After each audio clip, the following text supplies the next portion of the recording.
Saludos.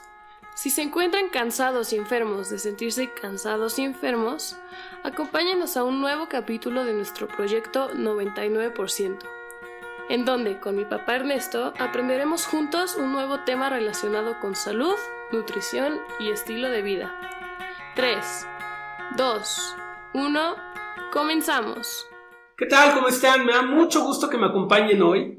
Y vamos a platicar hoy de un tema muy interesante. Vamos a hablar de las vacunas y de nuestro sistema inmunológico.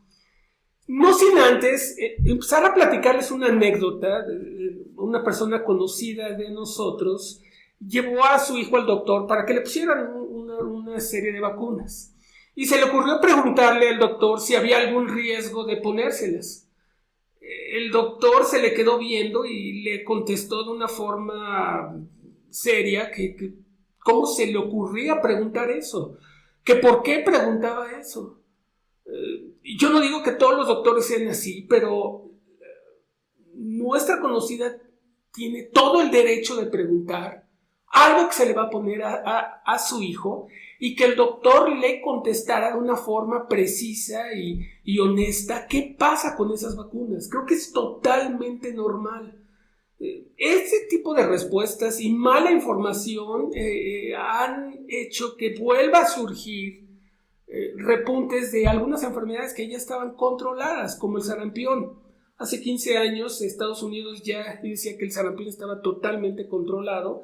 Y como hemos visto en nuestro capítulo anterior que habla del sarampión, ha habido un repunte súper importante con todos los riesgos que esto lleva. No sin antes también comentarles que el que está destinado a no saber de su historia tiende a repetirla. Y recordemos que hace poco todavía niños se quedaban inválidos con el polio y otras enfermedades que gracias a las vacunas se han podido controlar. Pero a mí siempre me ha gustado empezar con entender perfectamente cómo es que funciona esto. Y no podemos tocar este tema sin entender qué hace nuestro sistema inmunológico, que es una maravilla, es increíble. Y todo empieza porque nuestro sistema inmunológico, vamos a decir que tiene... Lo voy a decir en la forma más sencilla, más llana. O sea, yo no soy un especialista, pero tiene dos secciones. Una sección que es el sistema innato, o no específico, que es aquel que ya tiene información de ciertos virus que pueden entrar y los ataca muy rápido. El problema es que no tiene mucha información, no es tan vasta esa información y hay algunos que no puede atacar. Entonces se tiene que apoyar de otra sección de nuestro sistema inmunológico, que es el sistema adaptivo o de respuesta específica. Y aunque es mucho más lento, requiere mucho tiempo para ser eficaz, tiene algo increíble que es memoria. Ya puede recordar ciertos patrones de conducta de los virus y si se vuelven a presentar, atacarlos de forma directa. Muy interesante. Pero ¿cómo es que actúan? Y tenemos que empezar con nuestras células blancas, que hay varios tipos de ellas, pero nos vamos hoy a centrar en tres específicos, que son los macrófagos, y las células T y las células B. Y vamos a imaginarnos que por alguna forma, ya sea por saliva o por mucosidad o por aire, entra una bacteria, un virus a nuestro cuerpo y los macrófagos detectan algo raro en el cuerpo, se multiplican, van y lo buscan y literalmente se lo comen, se lo tragan y lo llevan con las células T y las células B y les preguntan, oigan, ¿alguien conoce esto que me acabo de encontrar? Y hay una variedad de células T que ni siquiera pregunta, lo ve perfectamente bien y dicen, ¿saben qué? En lo que ustedes piensan, yo me voy a actuar. Y va por todo el cuerpo matando todo lo que es exactamente igual a ese riesgo. Y lo van matando. Mientras que se lo enseñan ahora a las células B Y las células B toman toda esta información, se replican y generan anticuerpos. Y van por todo el cuerpo, por todo nuestro cuerpo, buscando esta información que ya tienen de ese virus y les pegan estos anticuerpos que funcionan, vamos a decirle, como una calcomanía, que dicen, miren, aguas, este es un virus. Y lo hacen con todos. Y ahora sí, una vez que está identificado ese virus en nuestro cuerpo, todas las células blancas se van y empiezan a atacarlo y a matarlo, tratando de hacernos sentir mejor. Pero ya la enfermedad ya la tenemos. Y esto es algo que sucede, ya nos enfermamos. Sin embargo, ahí no acaba ese proceso. Una vez que ya matan a todos estos virus, sucede una cosa extraordinaria. Muchas de las células que estuvieron involucradas durante este proceso se convierten a células con memoria, que ya no son activas en la función de matar virus ni nada, sino que están como durmientes, esperando y esperando a que ese mismo virus vuelva a entrar a nuestro cuerpo y al ser detectado lo atacan inmediatamente. Ya no tienen que hacer todo este proceso. Entonces esto es lo más eficaz para matar a estos virus. Y eso es como funcionan las vacunas en una forma muy sencilla, se lo repito. Pero estas vacunas nos pueden inyectar con información, ya sea con un virus muerto o con un virus vivo, pero muy atenuado, una versión light, que no nos va a hacer enfermar. Y ya empezamos a generar toda esta memoria, pero ahora sí, sin habernos enfermado.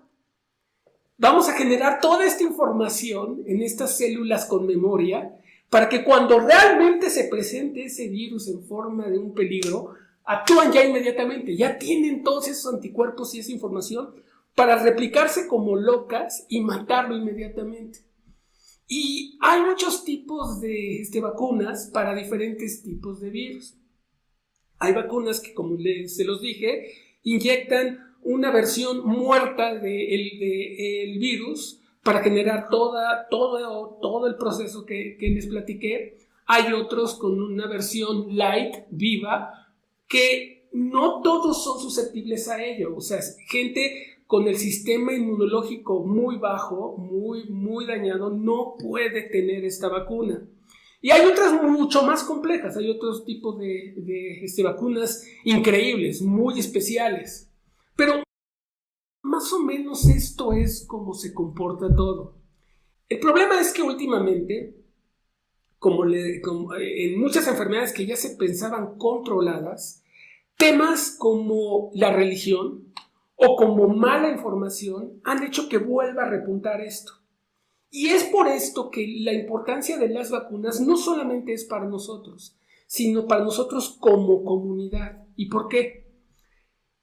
Si una comunidad está protegida entre un 95% vacunada o más, es muy difícil que el virus tenga eficacia. ¿Y cuál es su eficacia? Él lo que quiere es reproducirse como loco y contagiar a la mayor cantidad de gente para subsistir. Si hay una gran parte de la población vacunada, va a ser muy difícil que encuentre a gente susceptible. ¿Y por qué?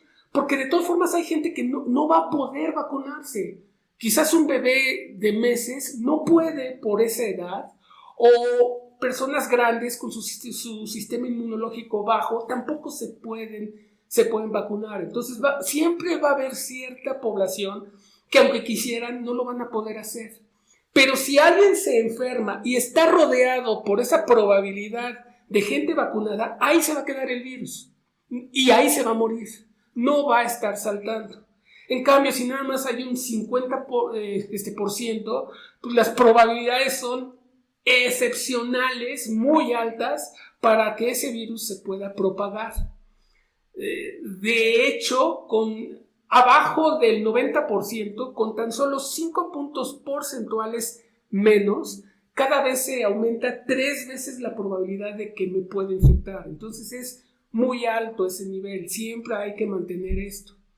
Y esta mala información muchas veces nace de gente que no es seria. Por ejemplo, en el 2011, Andrew Wakefield era una persona que hizo un estudio con muy pocas personas en donde él trató de demostrar que las vacunas podían producir autismo. Y aunque al año después del estudio salió un contraestudio, que es muy rápido un año en la ciencia, para demostrar que esto era falso, ya el daño estaba hecho. Ya muchas personas tienen eso en la mente. De hecho, hace poco se hizo una encuesta donde más del 43% de la población adulta con hijos en Estados Unidos duda o tiene miedo de vacunar a sus hijos. Esto es altísimo. Esto genera una incertidumbre que no es difícil poder llegar a ese 95%. Entonces, hay que tener mucho cuidado en la información. De hecho, esta persona, Andrew Wakefield, perdió su licencia, ya no puede ser doctor, se vio que era un fiasco, y ahora está saliendo en sitios como Infowars, que es una vergüenza periodística, que de hecho es de los que Infowars, para que vean, es de los que dice que la matanza del cuate loco que asesinó a niños niños chiquitos en Sandy Hook, dice Infowars que fue creada, que fue hecha que fue todo un teatro. Imagínense hasta dónde llega esta persona. Y eso es en donde se mueve esta mala información. Hay otro que tiene que ver con religión, pero sin embargo ahí está el riesgo. Y por eso ha habido un repunte muy importante en el sarampión. Aquí les voy a dejar el vínculo de nuestro episodio en donde habla de todos los daños y cómo fue este repunte. Pero otro de los casos importantes es de que yo solamente pude encontrar, se habla también de que el mercurio que se utiliza como un aditivo para que se mantengan estables las vacunas puede generar también otro tipo de enfermedades. También es falso con los estudios que les estoy poniendo aquí abajo. Y solamente pude encontrar una referencia de un riesgo real. Se hizo un estudio en Inglaterra en donde siguió a millones, no miles, millones de gente vacunada contra el sarampión. Y en esos millones solamente se pudieron encontrar 3 casos en donde esas personas se enfermaron de encefalitis. Y fue porque el virus que se les inyectó en esa vacuna, que estaba vivo pero muy atenuado, sí pudo llegar al cerebro. Pero fueron solamente 3 casos en millones. Y eso es lo único que pude encontrar como referencia de un riesgo real. De hecho, platiquen con su doctor. No me crean, analicen ustedes, pero platiquen con su doctor y entiendan que el riesgo es mayor con la enfermedad. El sarampión solamente mata y sin ningún problema 2 de cada 1000, que es muchísimo mayor que esos 3 de millones. Entonces, ténganlo en mente. Yo les invito a que lean más y platiquen con el profesional de salud de su confianza. Y muchísimas gracias, que tengan un excelente día. Hasta luego. Agradecemos su atención. Recuerden que nuestros contenidos, aunque han sido verificados por expertos, solo tienen como objetivo educar, nunca tomar el lugar de su doctor. Consulten con ellos antes de ponerlos en práctica. Antes de despedirnos, les queremos pedir un favor. Una manera de que nuestro proyecto 99% se sostenga es suscribiéndose ya sea al canal de YouTube o al podcast. Hasta el próximo capítulo.